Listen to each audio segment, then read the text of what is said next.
The King of Belgium created a slave colony for 30 years. The government of Belgium ran the slave colony for another 40 years. The CIA assassinated your first popular leader, Mr. Lumumba, and then installed another dictatorship for the next 30 years. And then Glencore and others now suck out your cobalt without giving you tax income. We don't reflect on that. We say, what's wrong with you? Why don't you govern properly? And so we have a system, but we need a different system. We cannot turn this over to the private sector. We already did about 100 years ago.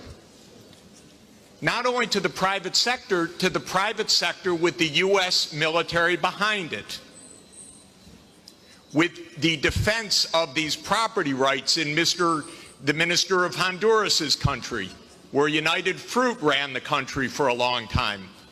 And their attorney was the foreign minister of the United States, Secretary Dulles, and his brother was the head of the CIA and overthrew the next door neighbor, Mr. Arbenz, to make sure that United Fruit could have its property. So we have a system, but we need a different system. And the different system has to be based on principles of human dignity in the Universal Declaration, principles of sovereignty, principles of economic rights, because these are not nice things to do.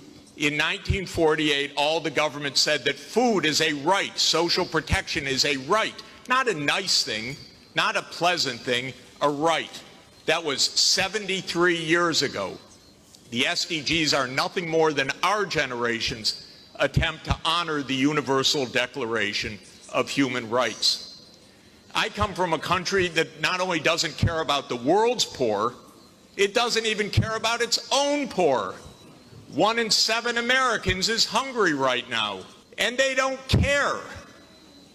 I mean, the poor people care, but one political party, all it cares about is cutting taxes for the rich and filibustering any solution. So we're in a world that's really tough. The private sector is not going to solve this problem.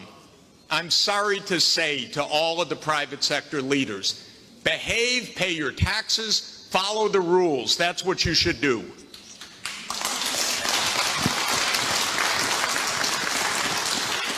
And what the governments should do is the following. They won't, but they should.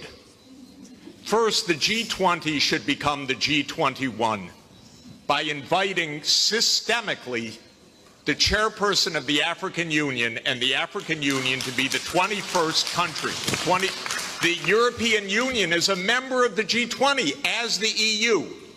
If you add the AU as the 21st for the G21, you add 1.4 billion people to representation at that crucial event.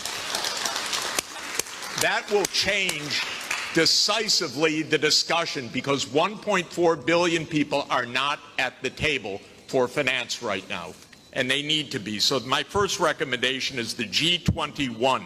I love the G20. Add one seat, 1.4 billion people with the AU represented.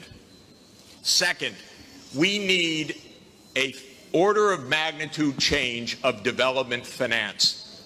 The rich countries just borrowed $17 trillion for COVID. The poor countries, nothing.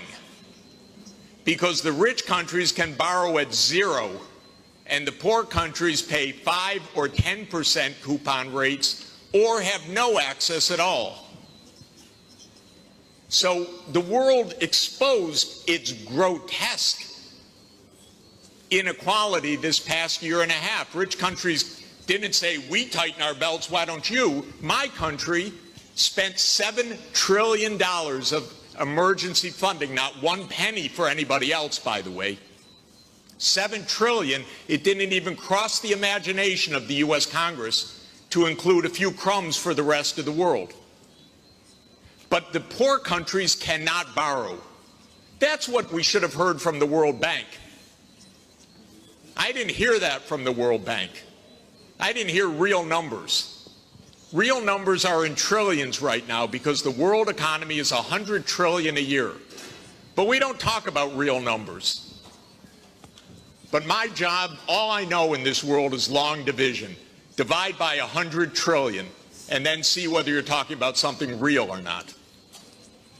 By the way, for COVID vaccines, what we really need is for the United States to sit down with China, with Russia, with the European Union and the UK one day around the table and allocate these vaccines rather than hoarding them. That's all it would take. The final thing is we need the UN as the core and central institution of this world, period. Because this is the only way we're going to have a civilized world is a strong UN. And it cannot be that the whole UN budget is less than my neighborhood's budget in New York. The UN core budget this year is $3 billion. New York City's budget is $100 billion. And then we say, why don't things work well? Because the rich are hoarding everything. Final point, rather than our 3 billionaires going in space, well, they could go into space and stay there and leave their money behind. That would be one idea. But another idea is we have 2,775 billionaires on the current list.